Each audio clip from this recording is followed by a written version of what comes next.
ils sont anti-politique française. C'est une nuance qui est quand même importante. C'est que les questions des Français en Afrique ne se posent pas. Ce qui se pose, c'est la question politique, à savoir le rapport néocolonialiste que la France entretient avec l'Afrique, ex-colonie française. Et cette vague dont on parle, c'est pas une vague anti-française, c'est une vague d'émancipation. C'est-à-dire qu'ils cherchent, la plupart des gens qui manifestent, des partenaires plus crédibles. La France est disqualifiée sur le terrain du terrorisme, sur le terrain du partenariat économique, et évidemment, on ne peut pas parler de vague anti-française, ça c'est le terme français qui est utilisé.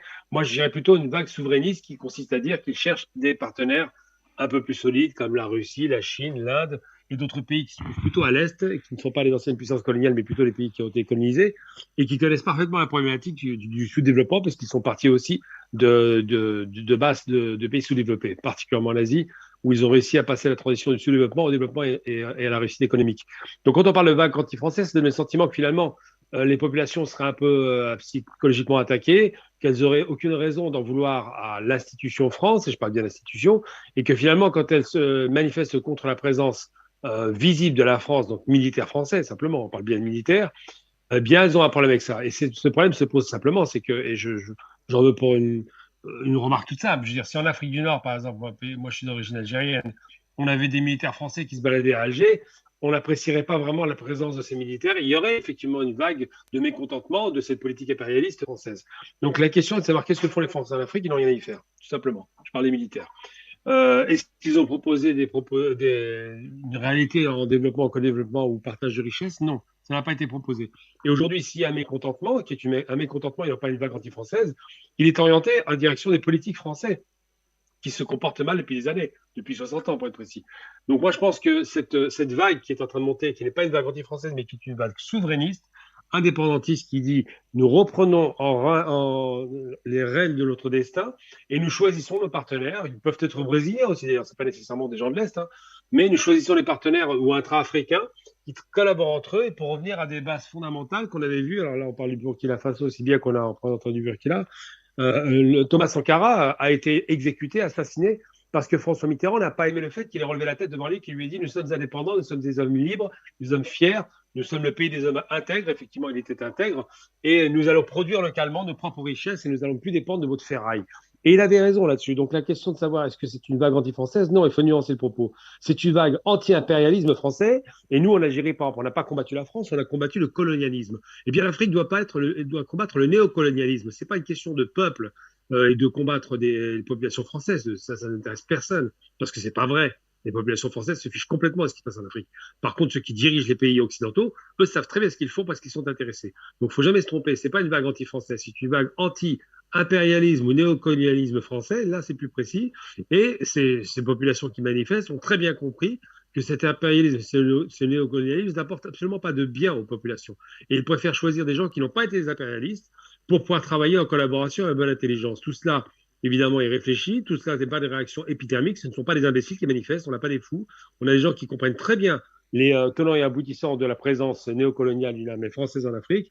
La France n'a pas à laisser les armées en Afrique, c'est inadmissible. Même si un larbin les avait appelés à l'époque pour venir, soi-disant, combattre Daesh, on voit que le résultat des courses, enfin Daesh et d'autres organisations criminelles et terroristes, et bien le résultat des courses, c'est qu'encore une fois, hier, au Burkina, il y a eu 6 morts dans le Nord. Donc ça prouve qu'effectivement, 40% du territoire n'est toujours pas contrôlé par l'État burkinabé. Ça prouve effectivement la faillite totale du dispositif militaire français qui était prétendument là pour en finir avec les organisations terroristes. Je veux comparer simplement. Si en France, vous aviez 40% du territoire français qui était tenu par des ressortissants étrangers terroristes et qui se réclament d'une organisation radicale, il y a longtemps qu'ils auraient été réduits en cendres. Donc c'est très intéressant de comparer. Si en Afrique, ils ne sont pas capables de faire le travail alors que les Français sont très bien documentés, c'est qu'il y a un problème et que peut-être ce conflit de basse intensité finalement intéresse la France qui a une posture malheureusement néocolonialiste. Mais ce n'est pas une vague anti-française, c'est une vague anti-impérialisme. C'est un peu différent. Merci pour toutes ces explications. Alors, là-bas, Israël, on sait que, on le dit couramment, jamais deux sont trois, donc après la République centrafricaine, le Mali, c'est bien au Burkina Faso maintenant que la France se retrouve sous pression, et ce qui, selon certains analystes, n'est pas nécessairement une calamité, mais ils s'interrogent tout de même. Alors cette interrogation, je vous la retourne, ils se demandent si tout cela, non seulement ne procède pas tout simplement d'un certain entre guillemets, populisme de circonstances, mais aussi et surtout si les nouveaux partenariats qui sont désormais envisagés à la fois par les pays que je viens de citer, y compris par le Burkina Faso, dont on évoque le cas à présent encore, est-ce que ces nouveaux partenariats ne seront pas finalement, ou alors est-ce qu'il y a des chances que ces nouveaux partenariats, des possibilités, soient peut-être pires que ce qui est dénoncé aujourd'hui par les Africains, notamment vis-à-vis de la France? Qu'est-ce que vous en pensez? Voilà. En fait, ce qu'il faut comprendre d'abord, il faut dire que la guerre, par exemple, au Sahel, qui est menée au Sahel, c'est une guerre entre l'OTAN, les pays de l'OTAN et le positionnement de la Russie en Afrique. C'est ça la vraie guerre. Et nous, en tant qu'Africains, nous sommes les cobayes qu'ils utilisent pour expérimenter leur puissance politique, leur puissance militaire, leur puissance diplomatique et leur puissance de nuisance. C'est ça le vrai problème. Et donc, nous sommes dans une guerre bipolaire. Et aujourd'hui, la France nous a démontré par A plus Z, depuis 9 ans, elle s'est positionnée au niveau du Mali. Elle n'a même pas été capable de sécuriser le simple mariage civil qui a été organisé sans bavure. Et donc, vu tous ces éléments, le terrorisme qui était au début circonscrit au nord du Mali pour une sorte de rébellion, et avec la présence de 500 militaires, de 5000 soldats français, ils n'ont pas pu contenir, non seulement contenir, mais également, il les a permis de se propager au-delà des frontières maliennes. Et donc, nous sommes dans une situation où chaque pays a le devoir de mener une analyse objective et faire son choix. Si aujourd'hui, les Maliens ont choisi la Russie qui les permet d'avoir une expression indépendante, d'avoir un langage aussi clair, et de pouvoir produire, de décider de quoi ils vont faire de leurs matières premières, de quand ils peuvent faire voler leurs avions de guerre, de comment ils vont organiser la surveillance de leur État, alors le Burkina Faso ne peut que suivre cet exemple qui réussit. Et lorsque la France contrôlait le Mali, totalement la sécurité du Mali au temps d'Ibeka, nous avons tous observé la difficulté que l'armée malienne subissait quand il s'agissait d'une attaque terroriste sur le sol malien. Les camps militaires étaient fréquemment attaqués. L'armée malienne était à la limite humiliée partout par les médias français. On les humiliait, critiquait. On a subi toutes sortes d'humiliations dans cette guerre avec la présence de l'armée française. Et donc, le même scénario avait commencé au niveau du Burkina Faso à partir des premières attaques dans la capitale ouagalaise, où on avait demandé d'attendre que l'armée française arrive avant d'intervenir, et qu'après les médias français ont utilisé ça autrement pour dénigrer l'armée française. Et on continue, le pays qui n'avait que des attaques ciblées, et aujourd'hui, avec la coopération française, on a le pays qui est occupé à 50%.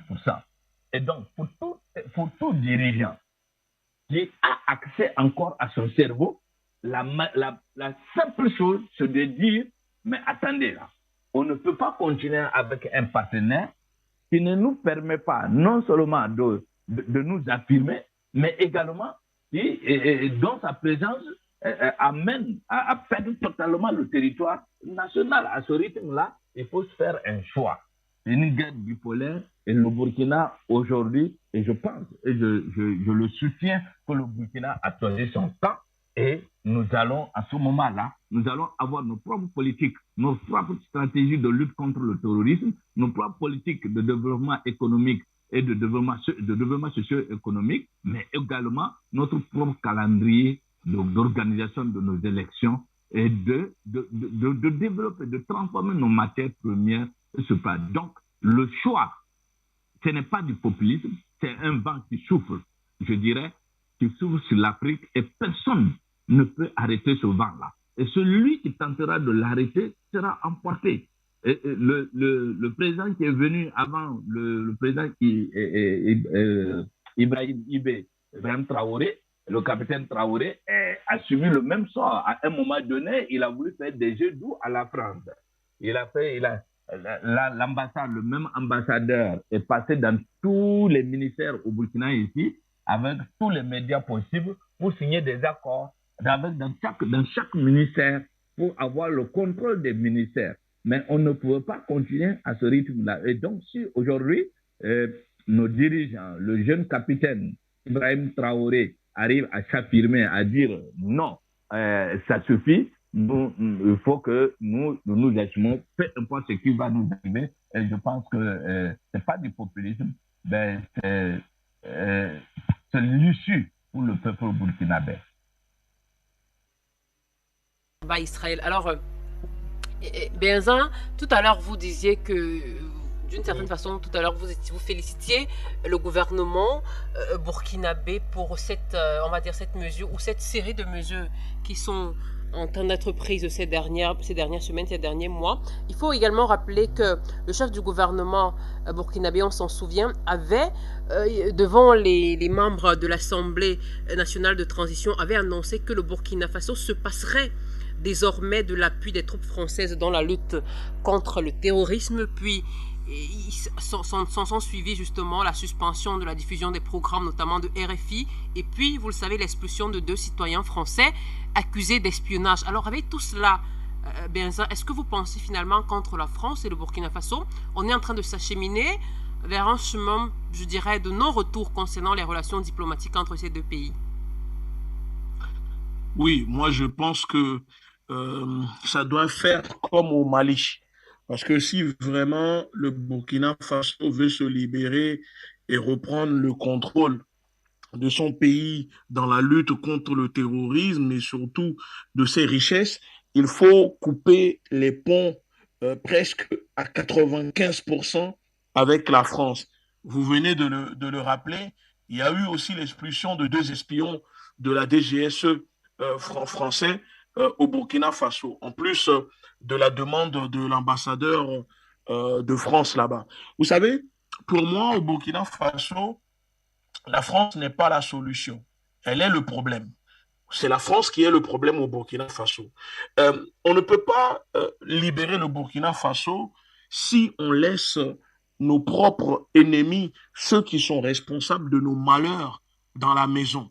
Comment voulez-vous que c'est moi qui vous cause des problèmes?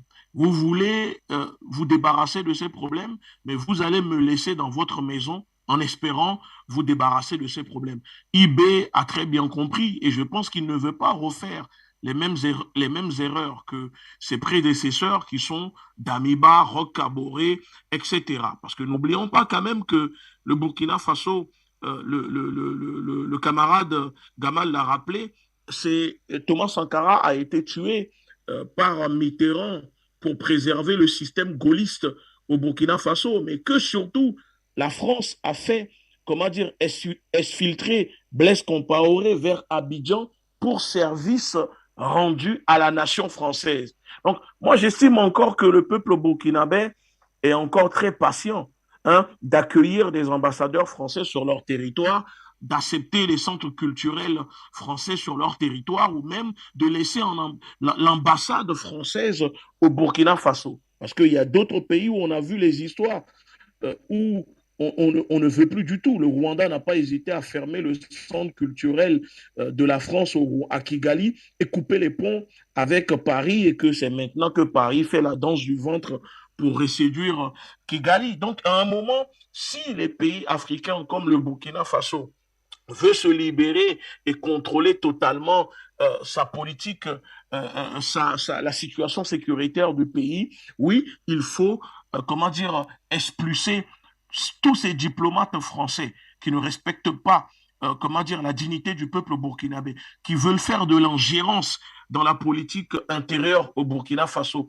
Il faut les expulser. Il faut expulser ces officiers qu'ils appellent les coopérants, mais qui en réalité sont là pour surveiller l'armée et surveiller la présidence et faire des comptes rendus pour l'Élysée. Parce que on le sait très bien que la France n'est pas au Burkina Faso pour permettre au peuple burkinabé ni au Burkina Faso de se développer. Non, parce que l'objectif de la France est très simple au Burkina Faso. C'est d'exploiter le Burkina Faso, puisque l'Afrique est un continent d'exploitation pour l'Europe et le Burkina Faso un pays, une colonie d'exploitation pour la France. Parce que si réellement la France voulait permettre aux autorités burkinabées de sécuriser leur pays, vous savez que ce sont eux qui sont derrière ces groupes terroristes qui attaquent les populations, qui massacrent les populations. Comment pouvez-vous comprendre que ces groupes terroristes sont équipés des fois d'armes avec des munitions de type comment dire, 14-7, alors qu'en face d'eux, l'armée régulière de ces pays n'ont même pas le matériel capable de défier ces personnes. Comment c'est possible qu'au Burkina Faso, pour ceux qui ne l'ont pas oublié, il y avait un des responsables des chefs terroristes aujourd'hui maliens qui déstabilisent le Mali et le Sahel, qui était logé au Burkina Faso sous Blaise Compaoré, avec la protection de la France, sur demande de la France. Donc, quand on prend ces éléments, vous savez, les faits sont là. Et ce n'est pas des sentiments anti-France. Non, les Burkinabés n'ont aucun problème contre le peuple français, puisque le peuple français aussi se fait exploiter par leur propre gouvernement, par le même système, par l'oligarchie criminelle, cette bourgeoisie criminelle française que les Africains, les Burkinabés sont en train de combattre. Donc moi je dis qu'il faut nettoyer la maison. Quand c'est eux-mêmes qui ont organisé un sommet ici à Montpellier en utilisant des expressions pour endormir les gens. Et je reprends l'expression de cette dame au Burkinabé qui disait que la marmite est sale, on ne peut pas faire à manger dedans, alors il faut la nettoyer. Bah, c'est ce que IB est en train de faire.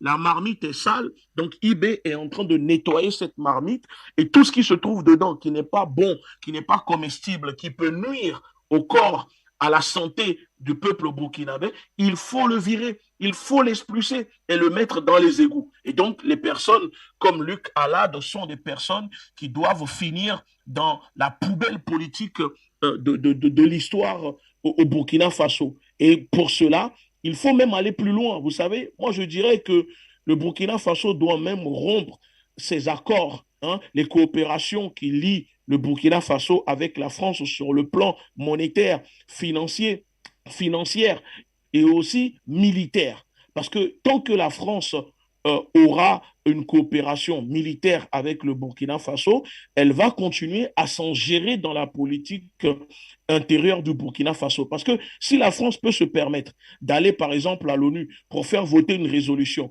pour venir l'appliquer au Burkina Faso, c'est parce qu'il y a des coopérations qui donnent le droit, qui permettent à la France d'outrepasser comment dire, l'accord des autorités burkinabées pour faire ce qu'elle veut au Burkina Faso et notamment dans les pays d'Afrique. Et donc, c'est ces accords de coopération que les dirigeants qui sont en ce moment à la tête de ces pays, ces dirigeants souverainistes doivent prendre le courage de les briser. Il faut rompre ces accords. Si les autorités burkinabées estiment qu'ils ne pourront pas le faire à 100%, alors ne serait-ce que revoir ces accords militaires avec la France, revoir ces accords diplomatiques avec la France, ces accords économiques et de libre-échange. Parce que qu'est-ce que la France apporte concrètement au peuple burkinabé si ce n'est de les piller? La France injecte du franc CFA au Burkina Faso parce qu'elle a besoin que les Burkinabés consomment les produits que les multinationales françaises produisent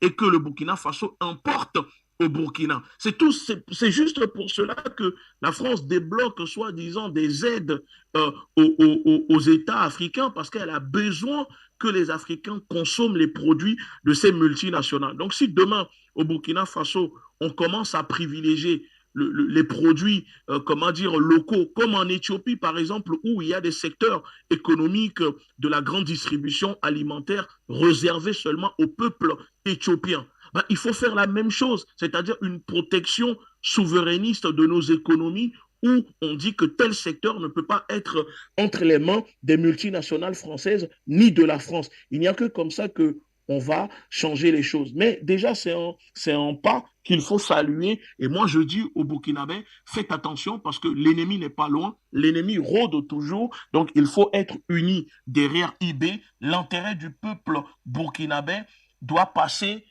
au-dessus de l'intérêt individuel des personnes qui cherchent à déstabiliser le pays.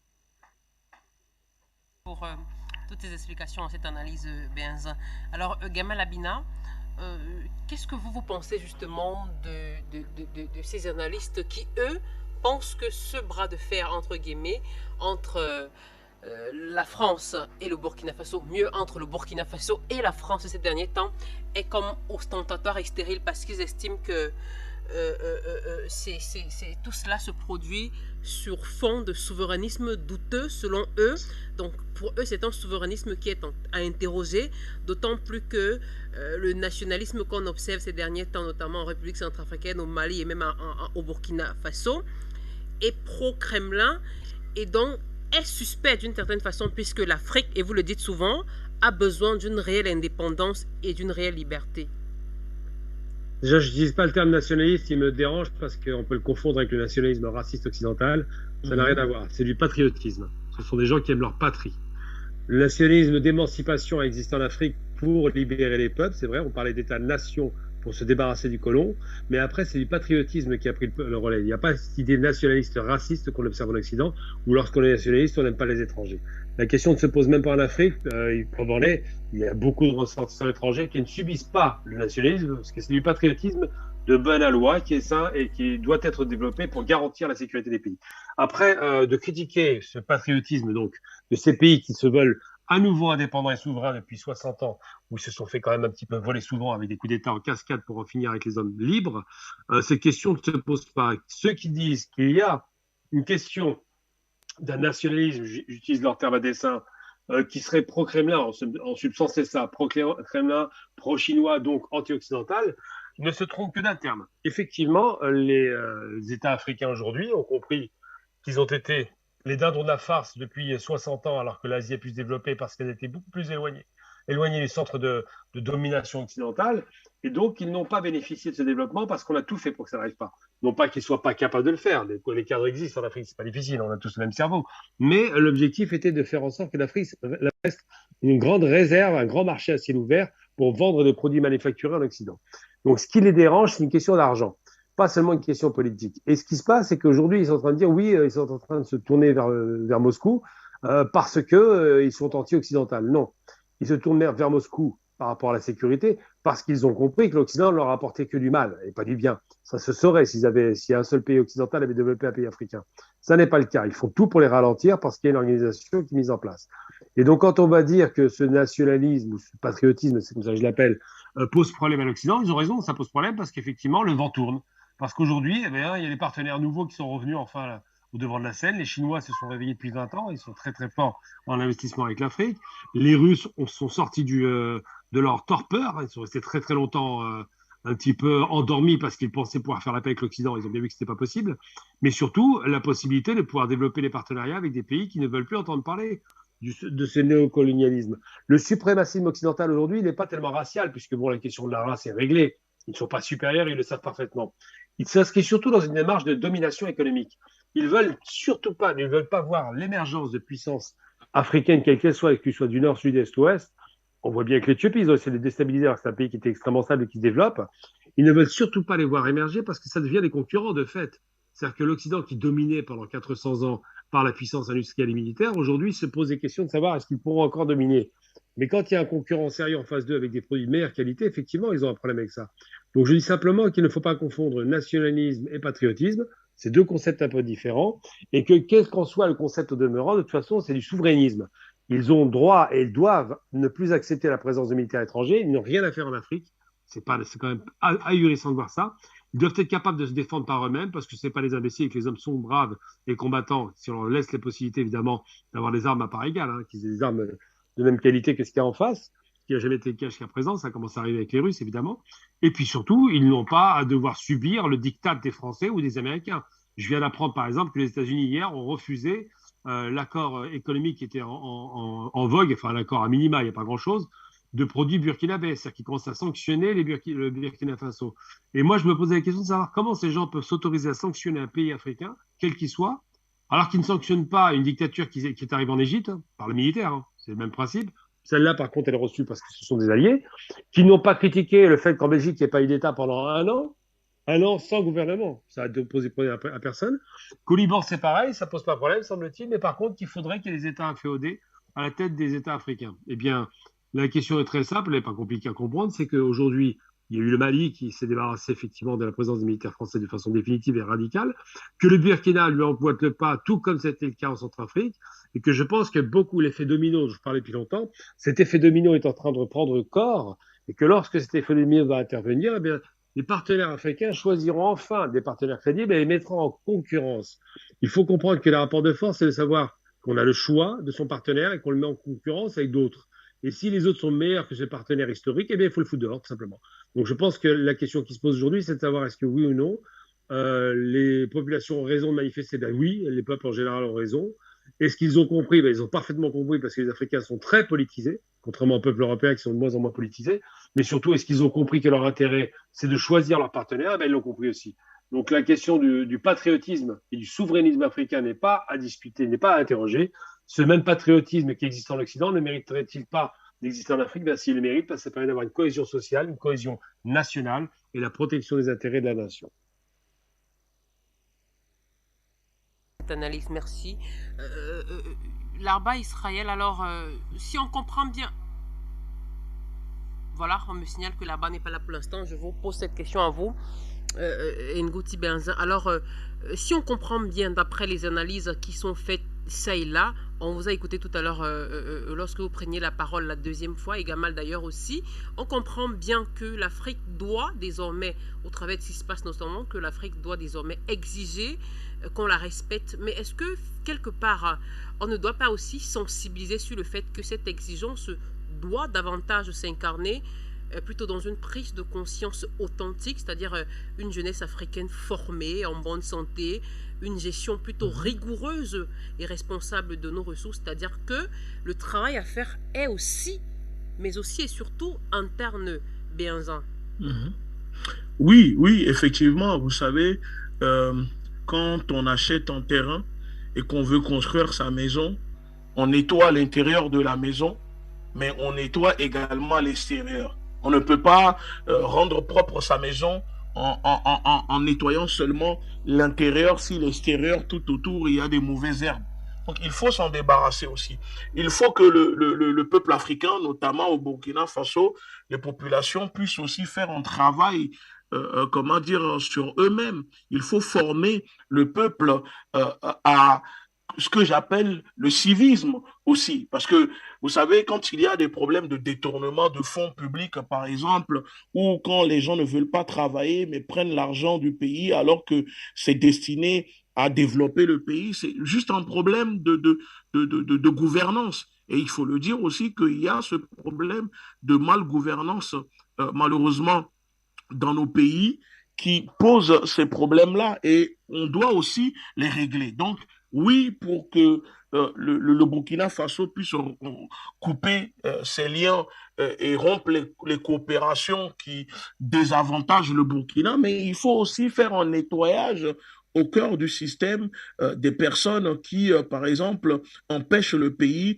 de se développer, ces personnes qui pillent, qui volent et qui sont les complices, on va dire, directement de l'impérialisme, que moi je surnomme ces agents de l'oppression impérialiste qui sont un peu dans nos pays. Parce que si bien évidemment que l'impérialisme occidental arrive, notamment français, arrive à faire tout ce bazar dans nos pays, c'est parce que il y a la cinquième colonne africaine dans ces pays qui, comment dire, aide hein, l'impérialisme à piller le pays. Donc, il faut faire un nettoyage. Et ce nettoyage-là, je pense qu'il ne faut pas avoir peur de le faire. On a vu la Chine, on a vu aussi en Corée, par exemple, en Corée du Sud, où pour corruption, c'est des peines de mort. On a vu en Chine que quand on détourne l'argent public, on est pendu ou on est condamné à la prison, à mort, etc.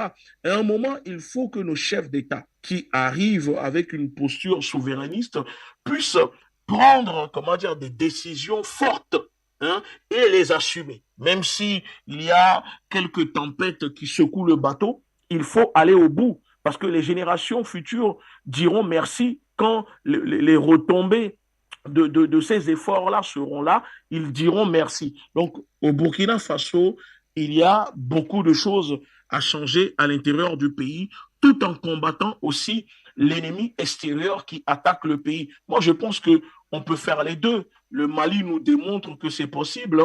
D'autres pays nous ont démontré que c'est possible. On a vu Cuba, Venezuela, on voit la Russie quand Poutine a pris le pouvoir en Russie. Donc, quand on veut rendre un peuple libre, il faut prendre des décisions qui, des fois, ne vont pas forcément plaire à la masse directement, mais qu'il faut quand même le faire. Moi, je dirais même, si je peux me permettre, au président burkinabé, Aïbé Traoré, il faut même expulser ces représentants de ces organisations, de ces usuriers, hein, qui sont au Burkina Faso, notamment les représentants du FMI, de la Banque mondiale, etc.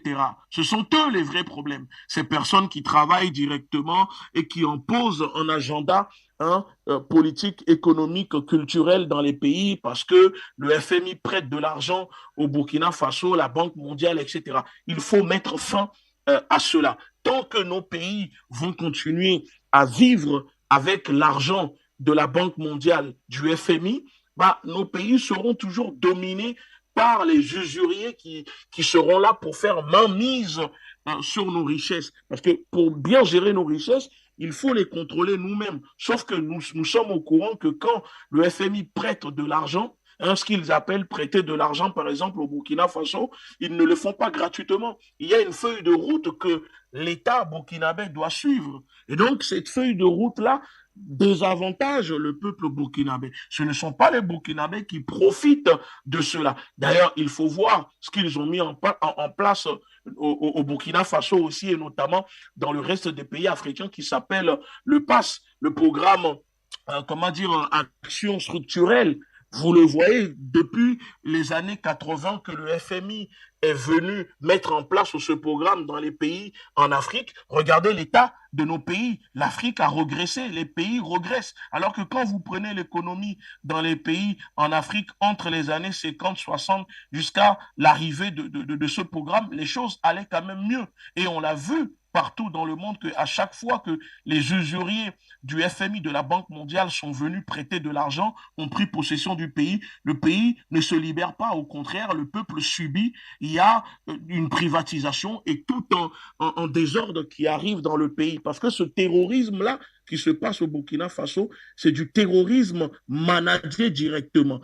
Tous les gouvernements de l'OTAN, les ministres des Affaires étrangères, les ministres de l'Intérieur des pays de l'OTAN savent tous qui sont ces groupes armés qui tuent les personnes au Burkina Faso, notamment au Sahel, parce que ces personnes travaillent directement pour eux. Donc, moi, j'invite vraiment IB, il faut aller encore plus loin, il faut le faire maintenant tant qu'il est temps, parce que c'est maintenant quand il faut battre le fer quand il est chaud, comme disent les forgerons. Gamal Abina, écoutez ce que vient de dire Ngouti Béanzan. On se demande, selon vous, Gamal, à présent, quel avenir désormais dans la coopération France-Burkina? Est-ce que, selon vous, il y aura peut-être une rupture totale entre les deux pays, comme c'est le cas aujourd'hui avec le Mali? Oui, c'est pas obligatoire, mais c'est possible qu'il y ait une rupture totale. La problématique qui se pose, c'est les rapports de force, comme j'expliquais. Si le pays se trouve sous dépendance ou sous contrainte de l'ancienne puissance coloniale, évidemment, ça ne peut pas fonctionner. Là, aujourd'hui, il y a une redéfinition des rapports. Il y a une pression qui est faite avec cette expulsion d'ambassadeur. On n'est pas dans la rupture diplomatique pour le moment, même pour le Mali, hein. Pour l'instant, il y a une rupture de relations, mais deux pays ne peuvent pas se tourner le dos éternellement, on le sait parfaitement. Et on sait aussi qu'il y a des liens organiques, hein. Je parle évidemment de la communauté malienne qui est importante en France, ce qui fait que forcément les liens resteront un peu.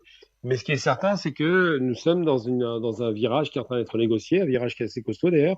Ça faisait longtemps qu'on n'avait pas vu un tel chambardement sur le plan géopolitique. Et je pense que les dirigeants de ces pays, qui sont d'ailleurs des militaires, donc des indépendantistes, hein, clairement, on le voyait bien, ça rappelle un peu la révolution de Kadhafi ou même de Thomas Sankara, où c'était les militaires qui avaient pris le pouvoir. pour garantir les souverainetés du pays, eh bien, ces hommes-là comprennent parfaitement que le monde change très vite depuis le 24 février et s'attendent évidemment à pouvoir négocier dans un rapport de force qui leur est plus favorable. Donc la rupture totale, j'y crois pas vraiment. Il y a toujours des grincements, des difficultés, mais les États sont toujours voués à discuter entre eux, particulièrement les États qui ont des liens, comme je disais, organiques importants avec des populations expatriées qui sont quand même en nombre significatif. Pour le Mali, par exemple, c'est particulièrement la ville de Montreuil qui est la plus importante en termes de population. On a presque dit que Montreuil était une ville malienne, tellement c'est évident. Eh bien, ces liens existent. Les liens économiques existent aussi. Les liens historiques, bien évidemment, on peut pas défaire l'histoire, mais la tension politique va s'accentuer à mesure que les relations d'État seront redéfinies. Parce que la question qui se pose aujourd'hui, c'est comment ces relations doivent être définies en termes de relations politico-économiques. Aujourd'hui, le rapport déséquilibré sur le plan économique est total. Je veux dire, c'est la France qui fournit le Mali, donc c'est catastrophique. C'est la France qui fournissait le Burkina. Ces pays étaient sous dépendance économique parce que la France avait besoin de vendre ses produits de la part de ces grandes sociétés qui sont beaucoup dans l'exportation. C'est un pays qui a des difficultés aussi, la France, pas l'oublier. C'est un pays qui exporte peu. Donc, il pensait que le précaré africain lui garantissait quand même des revenus assez confortables. Aujourd'hui, ces termes du débat vont être changés. Mais est-ce qu'ils vont se tourner le dos? Non, ils ne se tourneront pas le dos. Les relations vont être reconduites sans doute dans des conditions un peu plus rééquilibrées, avec le choix des partenaires, évidemment. Et je prends pour exemple un exemple évident aujourd'hui, c'est l'Algérie. L'Algérie vis-à-vis de la France, par exemple, eh bien, il y a une discussion extrêmement difficile et houleuse pour dire que si vous voulez une relation apaisée avec l'Algérie, vous allez faire des efforts. C'est pareil pour le Burkina, pour le Mali, pour la Centrafrique. Si les Français veulent revenir dans ces pays dans une collaboration de vraies relations gagnant-gagnant et non pas gagnant-perdant, puisque ceux qui achètent sont les perdants en général, eh bien, si ces pays redéfinissent leurs relations, les relations naturelles commerciales vont se réinstaller. Après, la relation politique en termes de domination géopolitique, c'est fini, ça, c'est du passé. On tourne la page.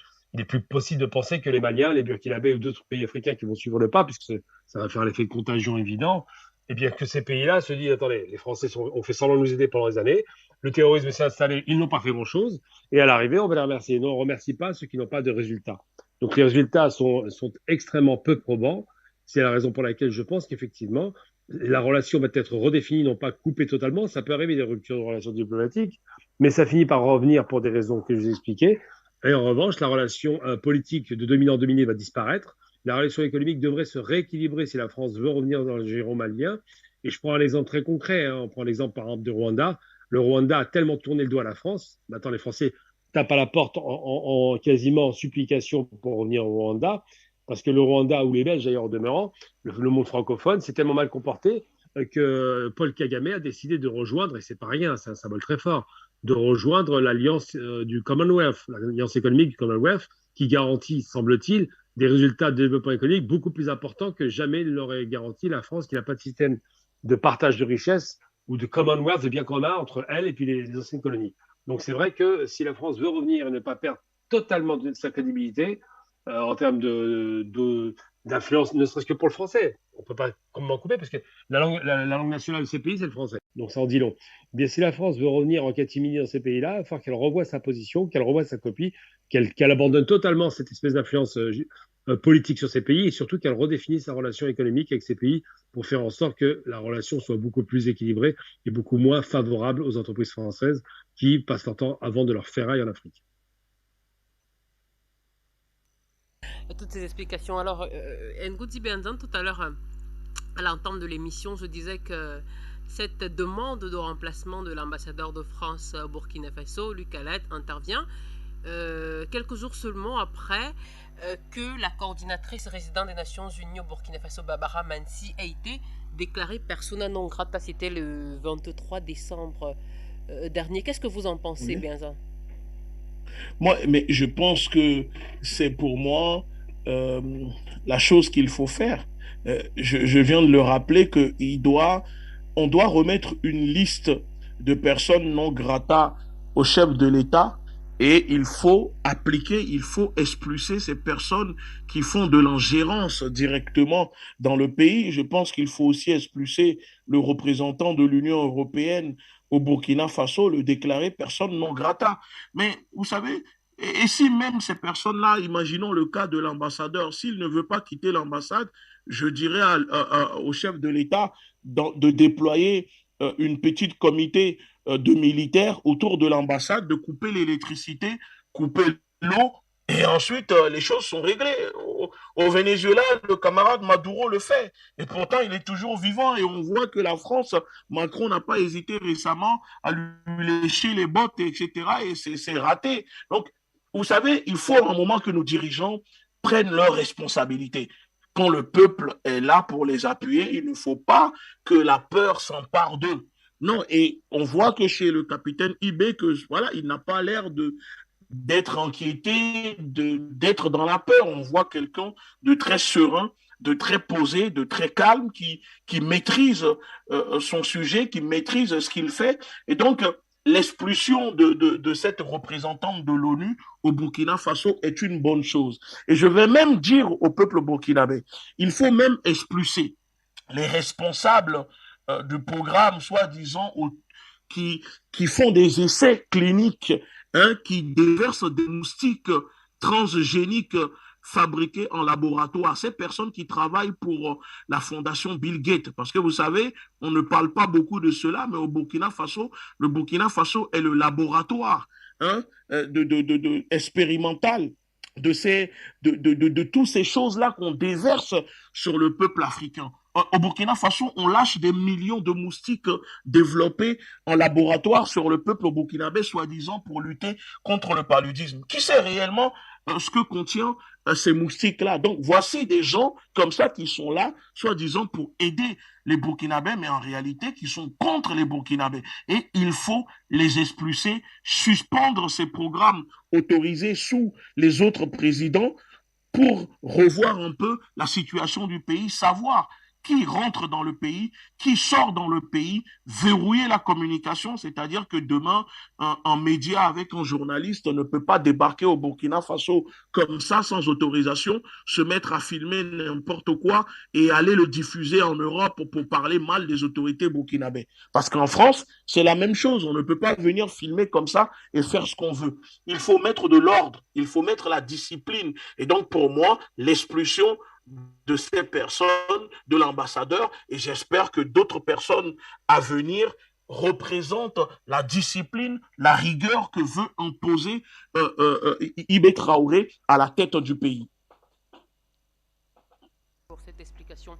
Alors, Ogama Labina, parlons justement dans la suite, dans la foulée justement de cette décision, de cette nouvelle décision des autorités burkinabées. On rappelle que le 21 décembre dernier, eh bien, l'agence d'information du Burkinabé avait annoncé que les autorités burkinabées avaient procédé, c'était dans la nuit du 17 au 18 décembre, hein, à l'expulsion de 2 citoyens français accusés notamment d'activités d'espionnage. Alors, Gamal, si une telle information est avérée, selon vous, comment la comprendre? Pourquoi des Français espionneraient-ils dans le contexte actuel des choses le Burkina Faso? Loin s'en faut, puisqu'on l'a déjà vu ce cas de figure à l'époque dans le fleuve Congo. Il y avait un animateur de jeux télévisés qui s'appelait, je ne sais plus son nom d'ailleurs, mais qui a été tué là-bas, littéralement. Alors à l'époque, ils avaient annoncé que ce malheureux était mort alors qu'il faisait une émission de télévision. On s'est rendu compte par la suite que c'était un agent des services secrets français qui était sur place et qui en même temps, sous couvert d'une émission de jeux télévisés, la chasse au trésor, eh bien, espionnait le pays. Donc ça, c'est pas une surprise, hein, c'est le jeu des États, hein, il n'y a pas de surprise là-dessus. L'espionnage est un exercice dans lequel ils sont passés maîtres. Et pourquoi Burkina? Simplement parce qu'on essaie de comprendre, on essaie de prendre la température de l'eau. Le phénomène qui s'est produit avec l'affaire d'abord, ça a commencé, oublions jamais, hein, ça a commencé quand même en Centrafrique, où les Français ont laissé littéralement s'installer la possibilité qu'il y ait une guerre civile, donc une destruction éternelle du pays, littéralement, parce qu'une fois qu'on va rentrer dans une guerre civile, pour en sortir, c'est compliqué. Ils avaient laissé faire ça avec les Balaka, anti-Balaka, sénéca, musulmans, chrétiens. Ils avaient organisé vraiment cet exercice dans lequel ils excellent, le diviser pour mieux régner, et ça a conduit pratiquement à une guerre civile. Très rapidement, l'intervention russe a garanti à la fois que les FACA, que les forces armées gouvernementales de la Centrafrique reprennent le dessus, qu'ils stoppent ces ingérences et surtout ces tueries qui avaient lieu régulièrement, qui étaient à destination de créer une sorte de clivage communautaire religieux, alors qu'en réalité c'est le même peuple.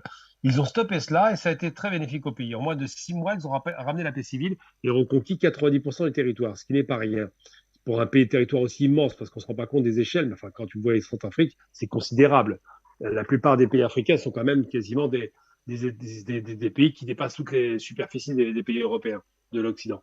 Donc simplement pour dire que lorsqu'ils ont fait ça, les Russes, ça a porté ses fruits. Ensuite, le Mali s'est rendu compte de cela et donc a adopté la même méthode, des méthodes assez radicales, il faut le reconnaître. Les Russes ne sont pas dans la dentelle. Lorsqu'ils veulent en finir avec un ennemi, c'est la vraie guerre, quoi. Ils ne font pas semblant. Bilan des courses, 6 mois plus tard au Mali, plus de terrorisme, plus de massacres de masse, c'est fini, ça s'est calmé. Et ça s'est déporté sur les malheureux burkinabés qui eux-mêmes ont compris qu'il fallait parier sur un partenaire solide comme la Russie. Donc je pense qu'ils vont s'orienter, c'est pas encore le cas aujourd'hui, de plus en plus vers cela.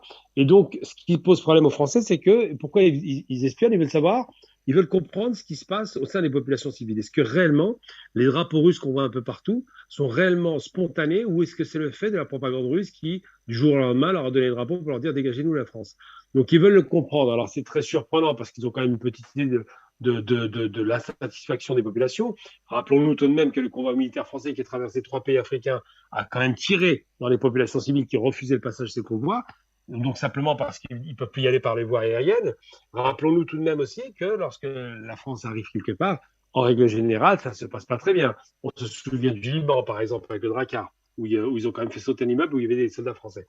Donc ce qui se passe, c'est que cette impopularité est conduite, et la conséquence à la fois de l'image d'un pays impérialiste qui vient sur place, qui est très condescendant et méprisant, mais surtout le fait qu'en plus, ça ne garantit même pas la paix civile, puisque les meurtres et les tueries de masse continuent dans le nord du pays. Et cette question-là, la question sahélienne, qui est une question centrale en Afrique, puisque si le Sahel est pacifié, autant vous dire que le développement économique va s'accélérer. Aujourd'hui, la question de la sécurité a été mise en question. Les Français envoient peut-être, c'est pas confirmé, mais enfin, on prend peut-être le chemin, on envoie sans doute des agents pour vérifier ce qui se passe, peut-être éventuellement pour faire les coups de barbouze. On l'a vu avec Bob Denard à l'époque. Hein. On envoyait du renseignement, puis après on en finissait avec les chefs d'État. Et je parle de la question du Comore, des îles Comores. Et aujourd'hui, quand ils font ça, c'est peut-être encore une fois pour cela. On se souvient qu'en Centrafrique, il y a eu des tentatives d'assassinat de Touadéra. Donc ça, c'est un truc qui a du sens. Et je pense que le fait que les militaires reprennent les choses en main, alors c'est triste à dire, mais lorsque l'armée reprend les choses en main dans les pays, quels qu'ils soient d'ailleurs, hein, pas seulement en Afrique, mais en Asie ou en Europe, quand l'armée reprend les choses en main, eh bien, c'est un coup réglé, la situation très rapidement s'améliore. Parce que la sécurité est mise en place, et parce que le système militaire, qui est un système très organisé, très structuré et très rigide en termes d'organisation, permet parfois, on l'a vu aussi en Chine par exemple, le développement économique. Oui, c'est pas forcément la démocratie qui apporte le développement économique. L'Europe a été développée par des dictatures ou par des chefs très autoritaires. L'Asie, c'est pareil. L'Amérique du Sud aussi. Donc, c'est vrai que chaque fois qu'on a un chef de guerre qui est à la tête de l'État, en général, ça se passe en coupe réglée. Ça marche bien, ça accélère le processus de développement et ça garantit après le passage à la société civile, donc à un pouvoir civil. Mais aujourd'hui, si les Français envoient ou enverraient des espions là-bas, ce qui est logique, hein, c'est bonne guerre, c'est simplement parce qu'ils sont inquiets. Ils se demandent ce qui se passe, ils se demandent vers où va l'Afrique. Alors aujourd'hui, le monde est divisé en 2 catégories, l'Est et l'Ouest, mais ce n'est plus des catégories politiques de type communiste, anticommuniste. Aujourd'hui, on est sur autre chose. On est sur impérialiste, anti-impérialiste. Et c'est vrai que le camp russe, qui est perçu par l'Occident comme impérialiste, en Afrique, il est considéré comme étant le camp de la liberté. Donc c'est vrai qu'on se pose la question, mais en même temps, les populations, je rappelle tout le temps, africaines qui sont très instruites et qui sont très éduquées et qui lisent beaucoup, savent parfaitement quels sont leurs partenaires et leurs ennemis. Ils sont parfaitement au courant de cela. À vous entendre, vous avez notamment cité le cas de la République centrafricaine avec la sécurité finalement qui s'est installée progressivement grâce à l'intervention du partenaire russe. Vous avez cité le cas du Mali. À vous entendre, on a l'impression que la menace djihadiste quand même au Burkina Faso, il faut le dire, n'a pas totalement disparu. D'ailleurs, selon certains, elle ne cesse de progresser. On a le sentiment que cette menace djihadiste va bientôt disparaître. Je suis persuadé, j'avais annoncé à l'époque, bon, je suis pas devin, je veux dire, malheureusement l'histoire se répète à chaque fois. J'avais annoncé que si les Russes intervenaient et qu'ils mettaient les moyens nécessaires pour cela, sachant que les groupes djihadistes restent quand même malgré tout peu équipés, c'est pas non plus une armée gouvernementale avec du renseignement, avec des avions de combat, il n'y a rien de tout ça. Ce sont juste des groupes un petit peu de voyous qui se baladent d'un point à l'autre, qui font du pillage, qui font de la razzia, mais qui ne sont pas très équipés. Donc si un État structuré met le paquet, en l'occurrence la Russie est très structurée, avec un État qui la reçoit et qui se restructure, car la question de savoir si l'armée du Mali ou les FAMA ou les FACA, toutes ces armées existent, mais elles sont peu équipées. Quand elles sont équipées, le résultat est assez probant. Donc avec un bon encadrement militaire, avec un bon apprentissage des armes de combat de qualité, on ne parle pas des armes de la ferraille vendues par les Français de mauvaise qualité, effectivement, il y a des résultats. Alors quand vous me demandez si ça progresse, on le voit bien. 6 mois pour la Centrafrique, 6 mois pour le Mali, au bout de 6 mois, le résultat est là, il n'y a plus de massacre à grande échelle. Ils ont quand même essuyé près de 30 000 pertes. C'est pas rien ce qui s'est passé là-bas, parce que tout le monde oublie les chiffres, mais c'est quand même des villages entiers qui étaient rasés. Aujourd'hui, ce n'est plus le cas, et je pense que le mouvement se va vers l'Est. On voit bien que les djihadistes ont tendance à fuir, preuve de leur faiblesse. Vers l'Est, c'est ces mêmes djihadistes qui venaient d'Algérie qui ont fui l'armée algérienne, n'oublions jamais. L'armée algérienne ayant les mêmes méthodes de combat que l'armée russe, puisqu'elle est formée de façon pléthorique par l'URSS à l'époque et aujourd'hui par la Russie, est équipable par la Russie et ne compose pas avec le terrorisme. Eh bien, c'est ce qui se passe actuellement et les résultats, au bout de 6 mois, je pense, si le Burkina choisit le partenaire russe et s'il maintient leur relation avec la Chine, eh bien, s'ils choisissent ces méthodes-là, effectivement, il est fort probable qu'ils en finissent avec ce djihadisme qui ira se déporter. Et on le sait déjà, c'est déjà dans les états-majors algériens, ils y pensent déjà. Hein. J'ai eu l'occasion d'en parler à la télévision récemment algérienne. Ça risque de se déporter tout simplement à destination du Niger. Et le Niger, n'oublions jamais, c'est une pierre angulaire par rapport aux besoins, une 30% des besoins énergétiques français par rapport à ces fameux uranium, mais pas seulement. Le Niger, c'est aussi la courroie-transmission entre le gaz du Nigeria qui est en train de se mettre en place, le gazoduc qui doit traverser tout le Niger pour rejoindre toute l'Algérie jusqu'à l'Afrique du Nord, au port d'Algérie, du nord de l'Algérie. Donc le Niger devient pour les Algériens un endroit central et c'est une des raisons pour lesquelles l'Algérie a augmenté sa relation avec le Niger pour garantir que le djihadisme n'aille pas prendre une place prépondérante au Niger. Donc ils vont tout certainement faire un effet détour entre l'Algérie d'un côté, le Niger qui va peut-être appeler les forces russes, qui sait, ça peut arriver. Hein. Bazoum aujourd'hui a tendance à être un peu pro-français, mais ça peut ne pas durer. Mais ce qui est certain, c'est que le phénomène djihadiste qui ne trouve plus de refuge au Mali, c'est fini. Au Burkina, ça va sans doute se finir, va se réfugier vers Niger et peut-être qui sait ailleurs, mais au moins Niger, c'est une certitude, c'est sur leur chemin. À ce moment-là, il y aura des résultats. Mais il est évident, et je le répète, par 2 fois, les Russes sont intervenus, par 2 fois, au bout de 6 mois, ils avaient nettoyé la place. Donc, il est probable que si le Burkina choisit effectivement le partenaire russe, il ait les mêmes résultats.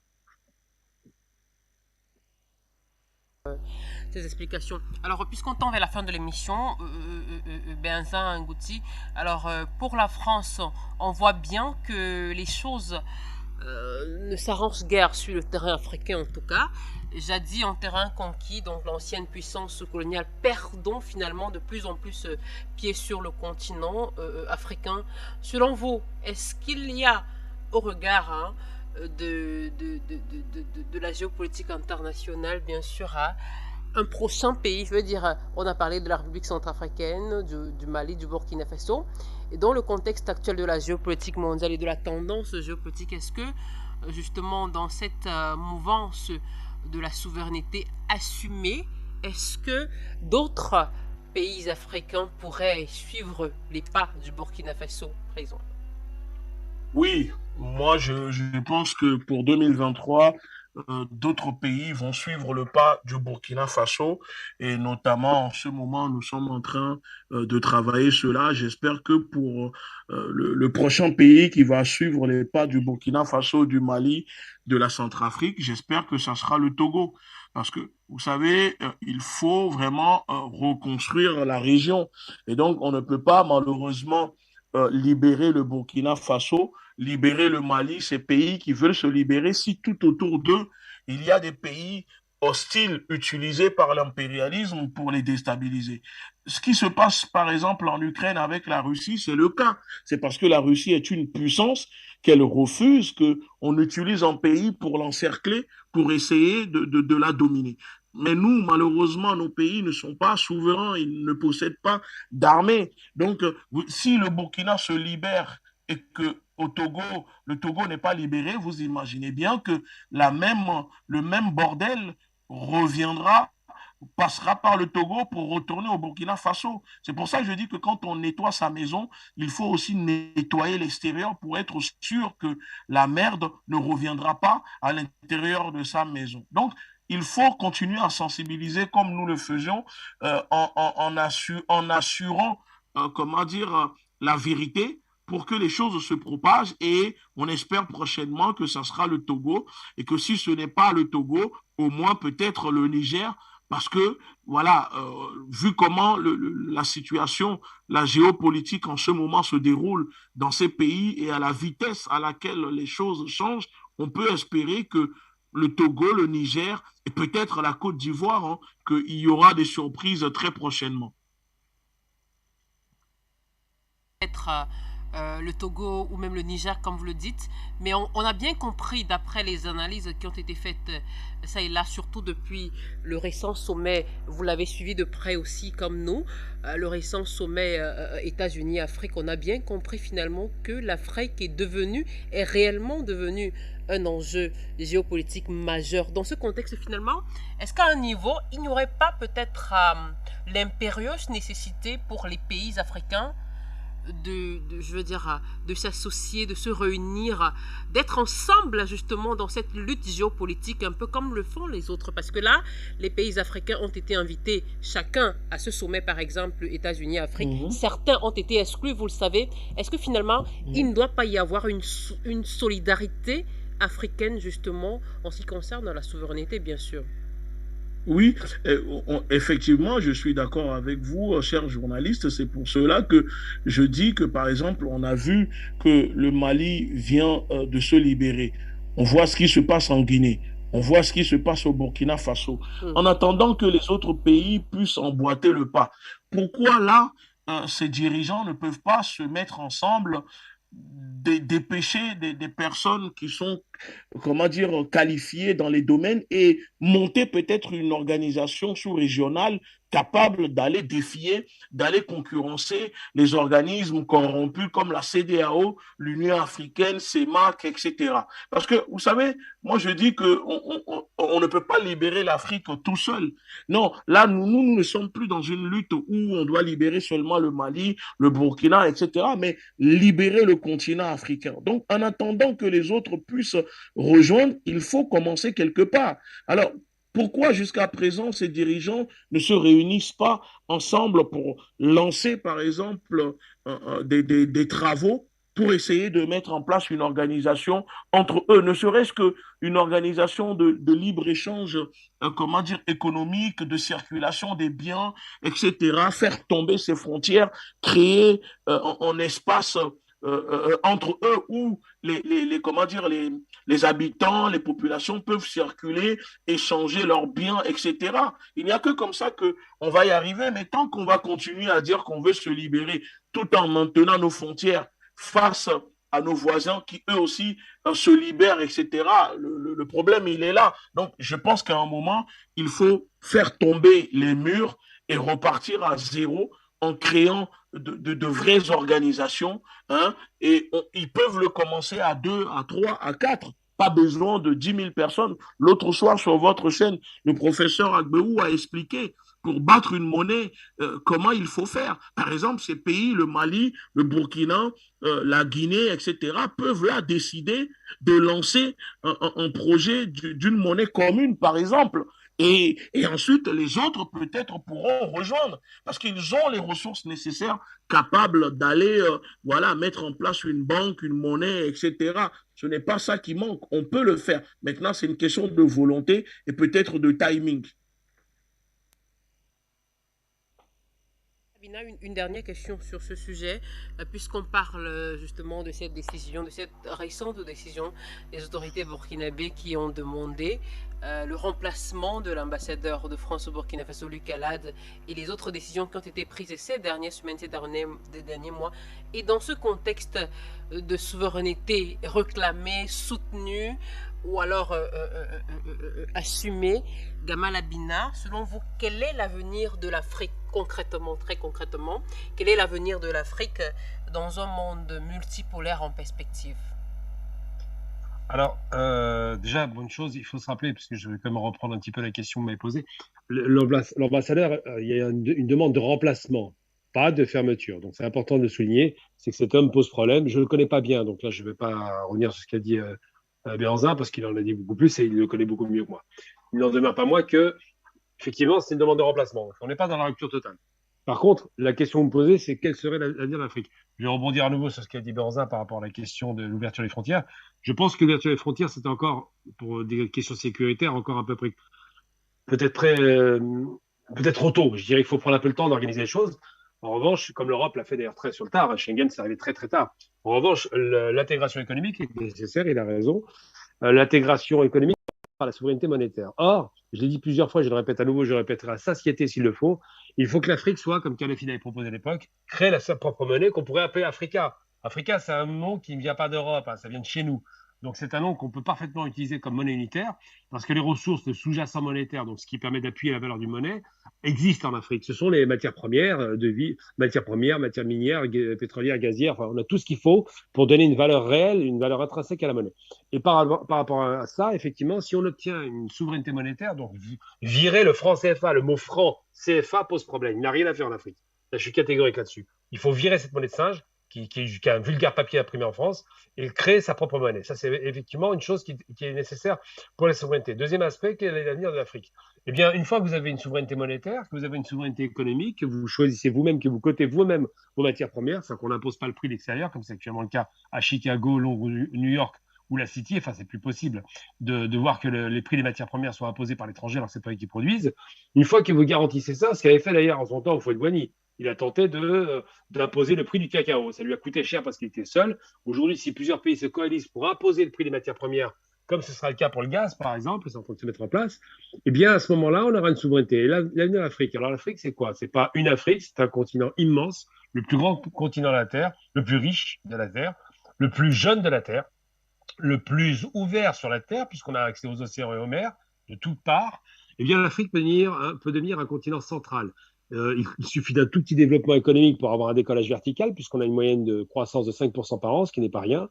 Et je pense que l'avenir de l'Afrique, c'est de devenir un partenaire incontournable du reste du monde, tout en étant maître à bord. Ça signifie que les ressources minières, les terres rares, enfin, tout ce dont le monde a besoin pour exister, est concentré en Afrique. Si on est capable, si les Africains sont en mesure de pouvoir se mettre d'accord pour faire en sorte que toutes ces ressources extraordinaires soient d'abord quantifiées, soient vérifiées, qu'on ait une idée précise de ces ressources et qu'à partir de là, on peut fixer des prix et surtout imposer un agenda, à ce moment-là, l'Afrique devient le terrain central de l'humanité. Donc je pense que l'avenir de l'Afrique, il est évidemment, on parle d'avenir, c'est l'avenir de l'humanité, tout simplement. L'avenir de l'Afrique, c'est l'avenir de l'humanité.